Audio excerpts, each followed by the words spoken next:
这几天网上讨论的最热的就是广电的9元192G 套餐卡，也算是中国广电成立2周年的活动吧。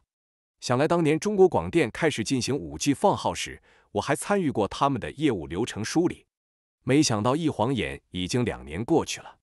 经过2年的发展，今天我们就来聊聊中国广电的手机卡到底怎么样，值不值得购买使用。在国内选择移动运营商，无非就是看3点：网络、价格和服务。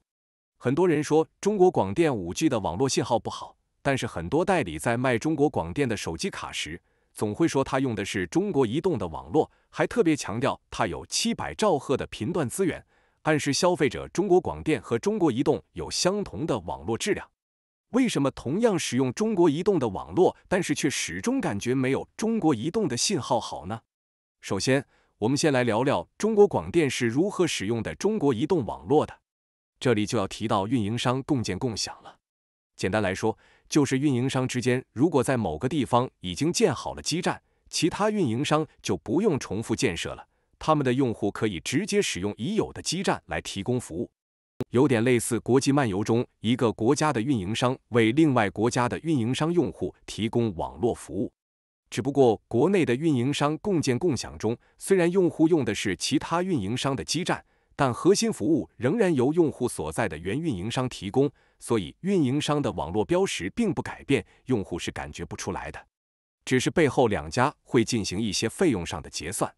这一模式从2019年就开始了。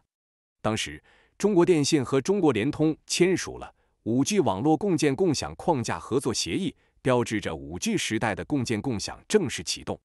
随后2020年5月，中国广电也宣布和中国移动共同实施 5G 共建共享。不过共建共享是有条件和范围的。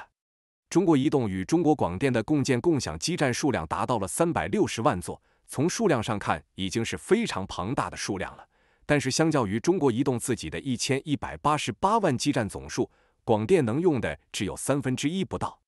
所以虽然中国广电确实能用中国移动的网络，但仅限于部分基站，覆盖面和稳定性远达不到中国移动的水准。另外有一点不得不提，当年中国联通和中国移动相比，网络覆盖的短板主要在边远地区，但在城市区域反而表现得不错。而现在中国广电的手机卡在城市生活中经常会遇到网络信号不佳的问题。为什么会出现在市区信号不好的情况？运营商的基站一般分为2类：室外的红站和室内分布系统。在城市中，信号的好坏其实更多依赖于室内分布系统，因为我们经常会遇到在电梯、地下室、商场或写字楼里信号突然变差的情况。这些地方的信号体验主要靠室内基站来支撑。而广电和中国移动的共享基站主要集中在室外的红站。对于那些细致的、耗时耗力的室内分布网络，广电显然还跟不上步伐。相比之下，中国移动、中国电信和中国联通这些年在室内基站建设上有非常扎实的基础，所以广电的手机卡在市区使用时，尤其是进入建筑物内部或地下场所时，信号质量往往无法和老牌运营商相比。为什么边远地区信号也差强人意？中国广电在城市近郊地区有很好的资源优势，主要是得益于它和中国移动共用的700兆赫频段。700兆赫是一个低频段，它的传播距离长，穿透能力强，非常适合在地广人稀的地方进行大范围覆盖。相比之下，常见的中频段覆盖半径大概只有700兆赫的1/3到1/4。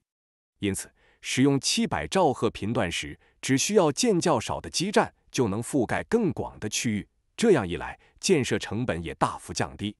中国广电在共建共享时，最吸引中国移动的其实就是它的700兆赫频段资源。对于广电来说，这个频段在偏远地区能带来不错的覆盖效果，但它的缺点也很明显，频率低，带宽也有限，不适合大规模的高密度场景。所以一旦到了用户密集的城市核心区，比如 CBD、机场等，700兆赫的网络承载能力就捉襟见肘了。而且前面介绍过，中国移动共享给中国广电的基站仅占1/3，而且基站共建共享是以5G 基站为主，4G 基站为辅。在远郊和偏远地区，中国移动依赖非 5G 支撑的区域，中国广电受共享基站数量的限制，可能会出现手机信号的缺失。中国广电的网络体验就不如预期了。基于上面提到的情况，我来谈谈如何选择和使用中国广电的 5G 手机卡。中国广电手机卡作为副卡使用还是比较合适的。广电的套餐价格相比3大运营商确实更便宜，用在双卡手机上，配合主卡进行网络自动切换，基本上流量用不完，而且通过双卡切换实现了信号稳定性的补足。这样也就解决了在地下停车场、电梯，甚至在办公室里换个位置信号就消失的尴尬。在有移动基站的附近，网络的连接速度还是不错的。另外，因为广电共用中国移动的网络，在国内很多区域访问国外服务器时，它的延迟相对较低，连接国外的代理节点会更稳定，这对于需要使用海外资源的用户来说是个加分项。还有一点，中国广电使用的是192号段，目前用户还不多，所以选择好号码的机会比较大。通过京东办理的192G 套餐，虽然不能选号，仍然是盲盒形式，但我自己拿到的号码没有带4的组合。如果你在意号码，这个也可以作为一个参考点。网上也有说广电卡存在乱扣费的情况，我自己还没遇到过，暂时不好下定论。但有一点要注意，中国广电拥有很强的行政背景，所以在办理业务的时候一定要仔细看好协议条款。遇到问题可不同于之前与运营商的简单硬刚，只要威胁运营商进行工信部申诉，就能获得问题的解决。好的，我们本期视频就介绍到这里，希望对近期选购流量卡的朋友有所帮助。我们下期视频再见。